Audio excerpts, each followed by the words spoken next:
Hello listeners and welcome to this week's episode of the Conspiracy Vault. For this episode, I took the recommendation from long-time listener Epicurus, who directed me towards this subject through Reddit. It was a phenomenon I had not come across until I began this research. Today's topic is gangstalking.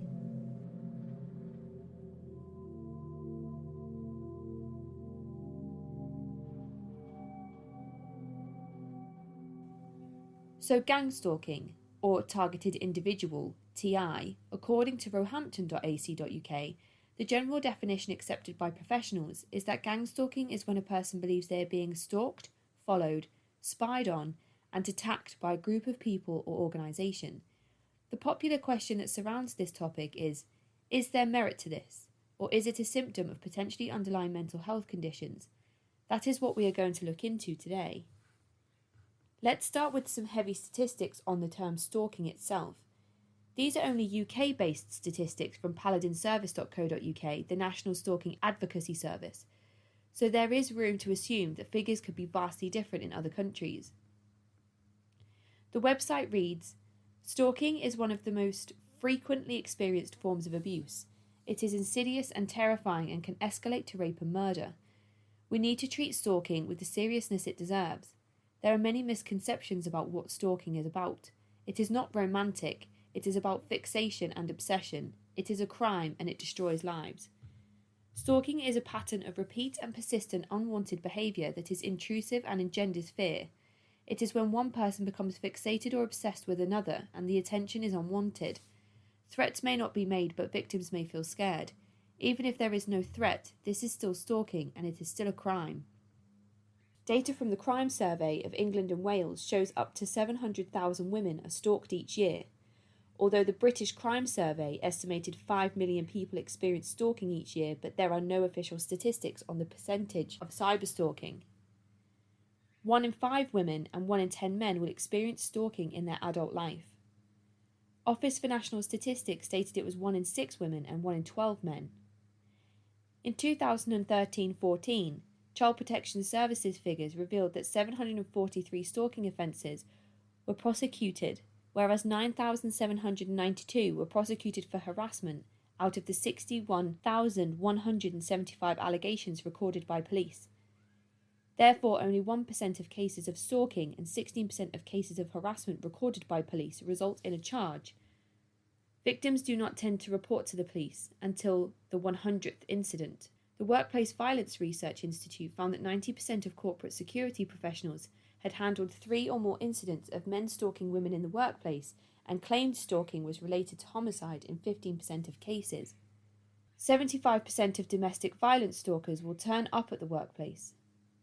79% of domestic violence stalkers will use the work resources to target the victims. 1 in 2 domestic stalkers, if they make a threat, will act on it. 1 in 10 stalkers who had no prior relationship, if they make a threat, will act on it. Statistics show that the majority of victims, 80.4%, are female, while the majority of perpetrators, 70.5%, are male. The Metropolitan Police found that 40% of the victims of domestic homicides had also been stalked. So what is gang stalking, and how did the phenomenon gain this name? A study on NCBI, a journal article written by Lorraine Sheridan, David V. James and Jaden Roth, reads, "Since the turn of the millennium, another term linked to stalking has gained currency in the media and on the World Wide Web. That of group or gang stalking.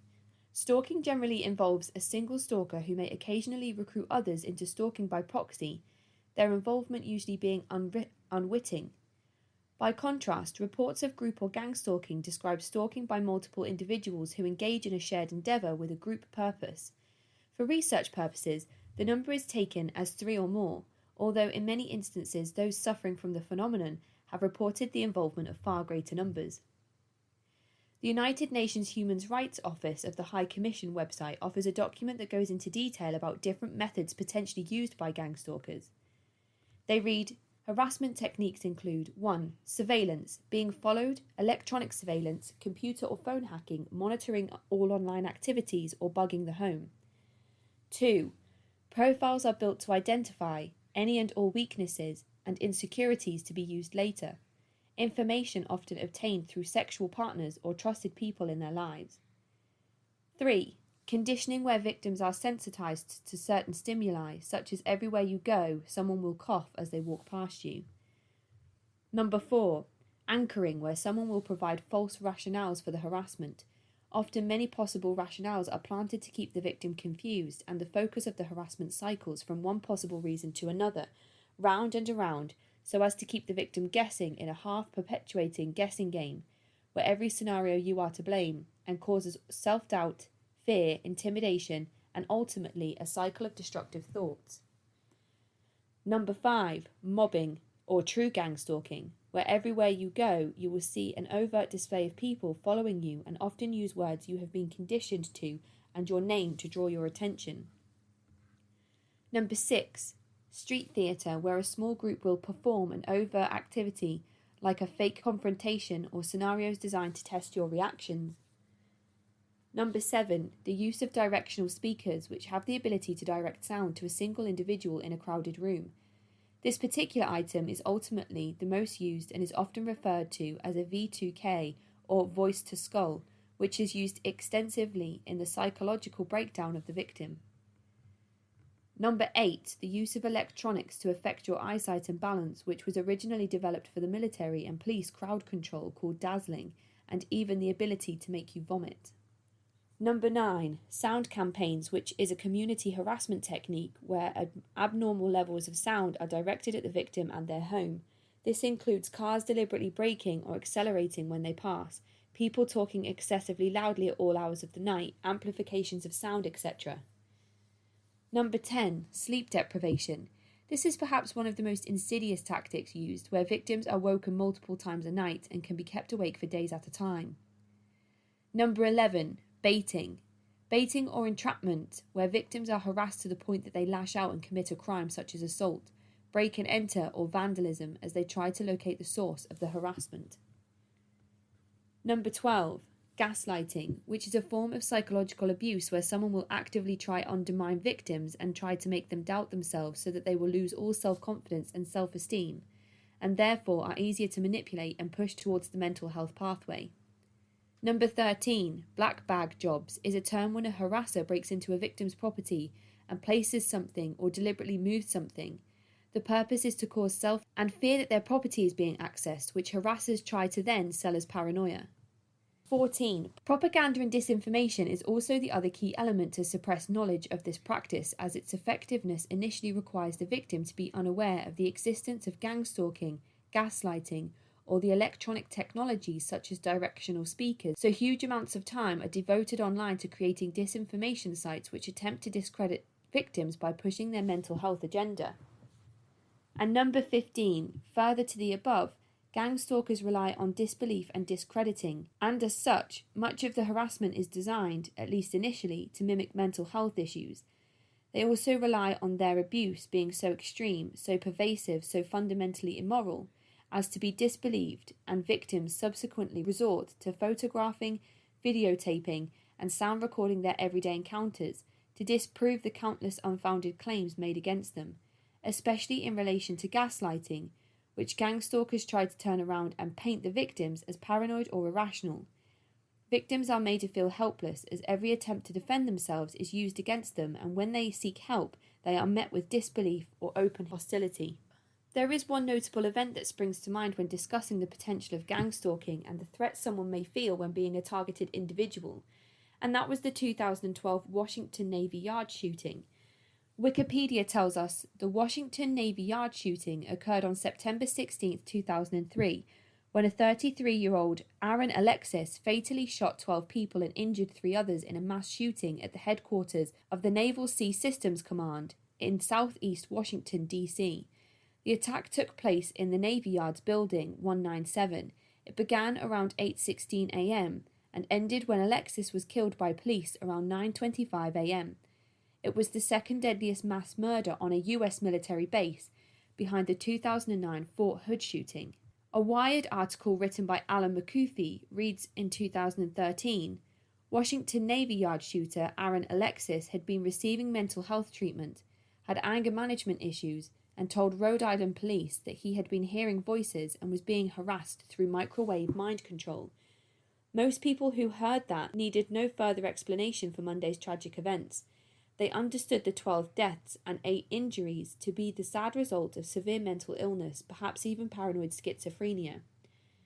But before, and even after, the details of Alexis's difficult past emerged, many people on the fringe had instead opted for a range of conspiracy theories, just as they did in the Sandy Hook massacre. The conflicting reports as to whether the shooter was a civilian or a service member, the number of shooters involved, the incorrect identification of the suspect, and a whole host of unanswered questions were all fodder for conspiracy theorists of varying intensity to take to Twitter, YouTube, discussion boards, blogs, and other online outlets to assert the sometimes absurd and the sometimes plausible.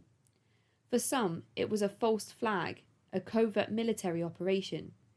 Some conspiracists suggest that Alexis was a targeted individual, or TI, the term of art used by anguished people who believe they're being gang-stalked by shadowy enemies, often in the government.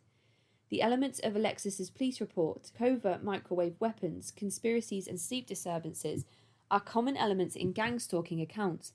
Of course, they're also common elements in schizophrenia, but even believers in those accounts didn't support Alexis's violent rampage. Aaron is a murderer. I do not agree on any level with his actions or guns, writes one poster to the Gangstalking forum.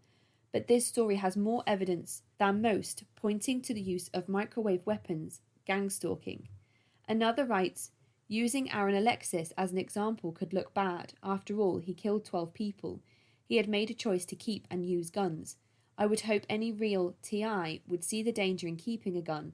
The perps could influence you, or even just take over your body, and make you use that gun on someone else, maybe even a loved one. The microwave weaponry theory would be just as absurd as some of the other conspiracies if the Pentagon hadn't been researching the possibility of using similar voice projection technology in the past as a non-lethal weapon. According to one report on the project, such a weapon would create a condition similar to schizophrenia. Application of the microwave hearing technology could facilitate a private message transmission. It may be useful to provide a disruptive condition to a person not aware of the technology. Not only might it be disruptive to the sense of hearing, it could be psychologically devastating if one suddenly heard voices within one's own head. Of course, the chances of mental illness versus microwave mind control greatly favour the former. On the Gangstalking subreddit, you can see at a glance the types of techniques people believe are being used against them as targeted individuals. Some post about their neighbours using technology to keep them awake and spy on them. Others talk about living in a cul-de-sac and having the entire street hate them and be conspiring with each other to harm the targeted individual through means of gangstalking.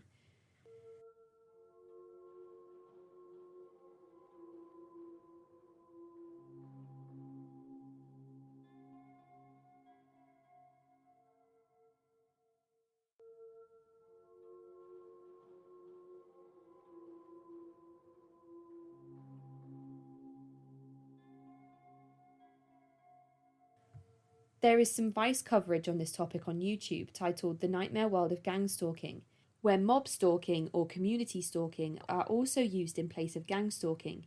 It mentions that experts have claimed that this could be linked to mental disorders such as delusional forms of paranoia.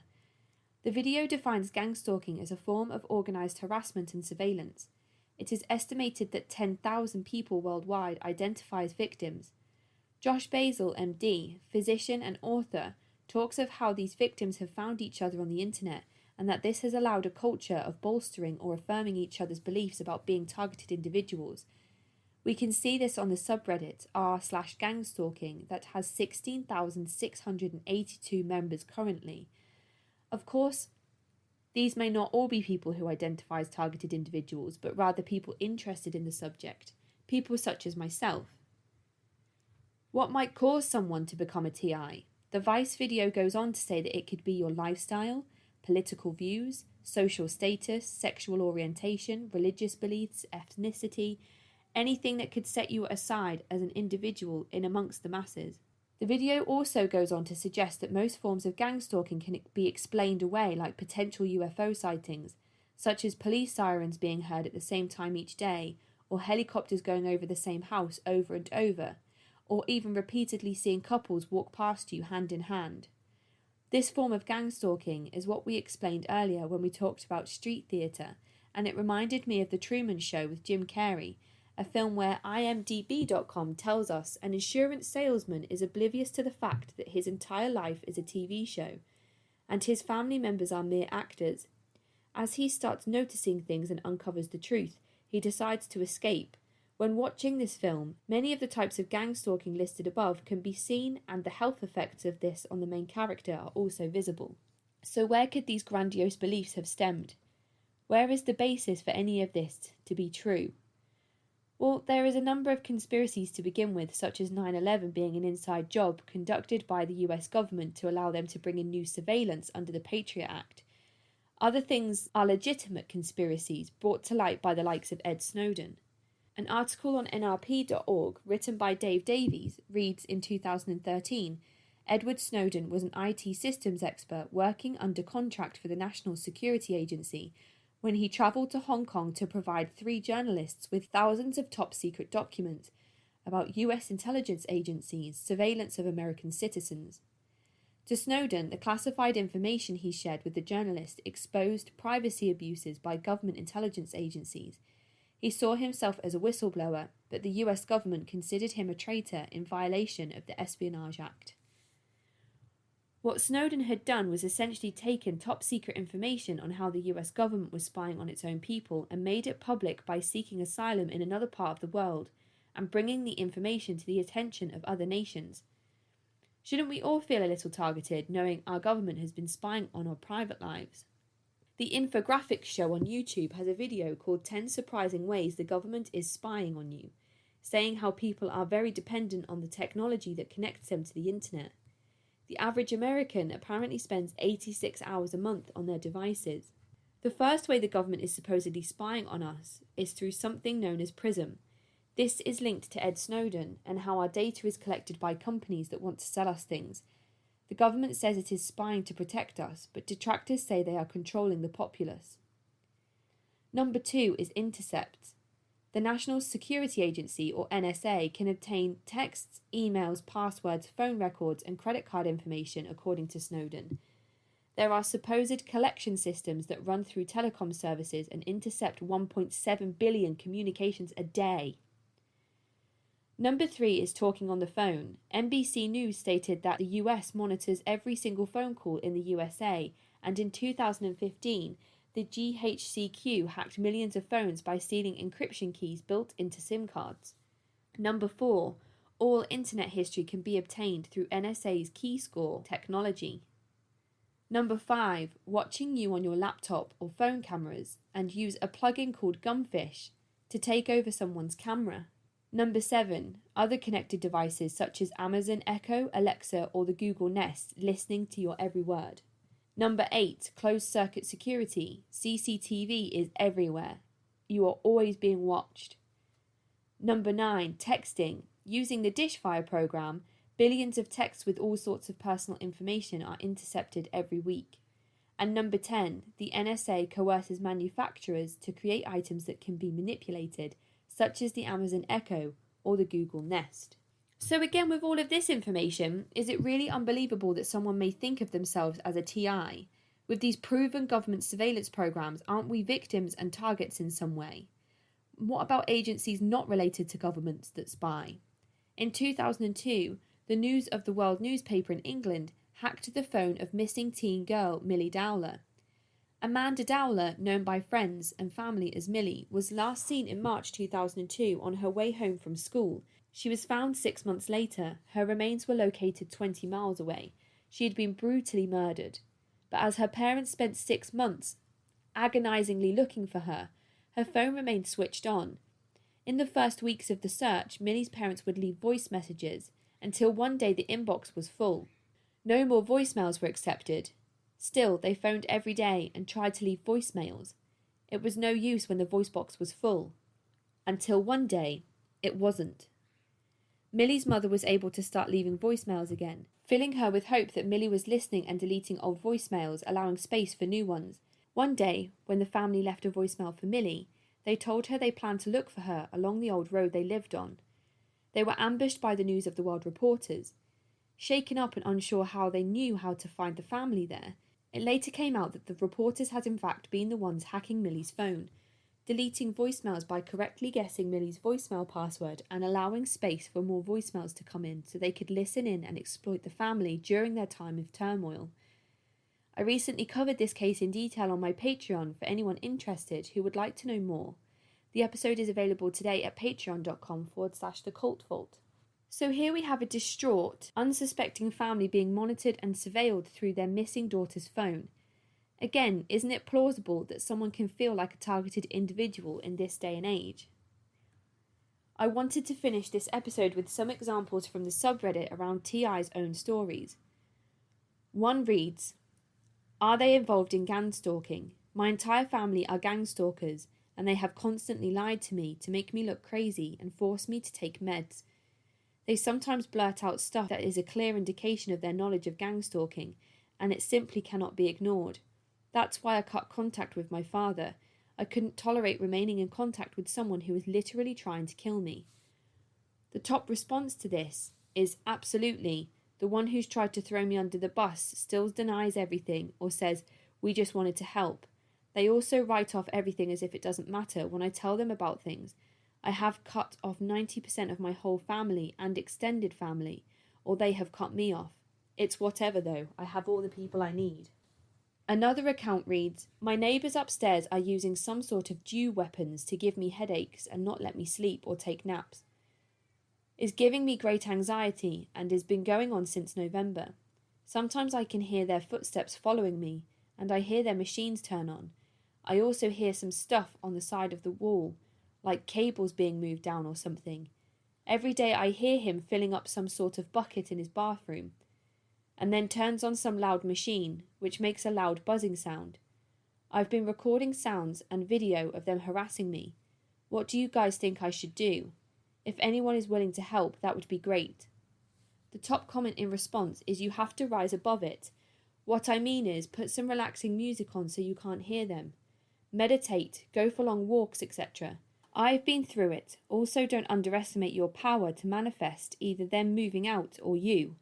You can try to put their names on a piece of paper, burning the paper and wishing them gone. It will work if you truly believe it." And lastly, another post said this, "Gangstalkers affect me daily and make fake temporary problems.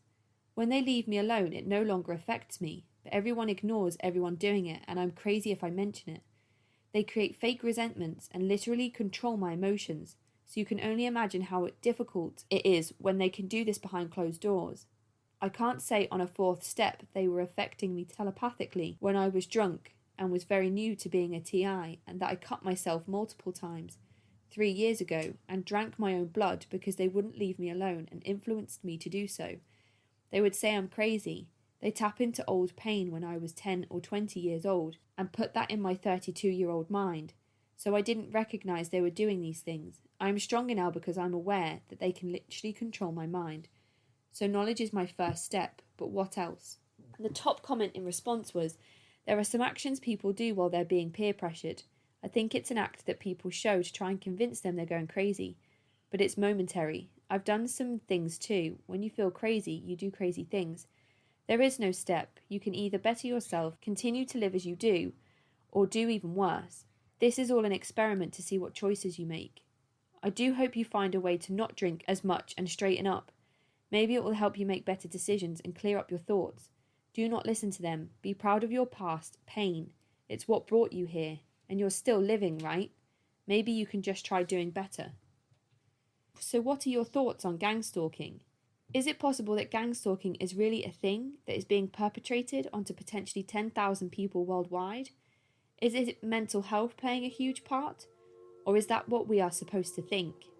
Let me know your thoughts and feelings around gangstalking. Contact me at cultvaultpodcast@gmail.com or follow me on Twitter and Instagram at cultvaultpod. I am your speaker, Casey, and this has been the Conspiracy Vault.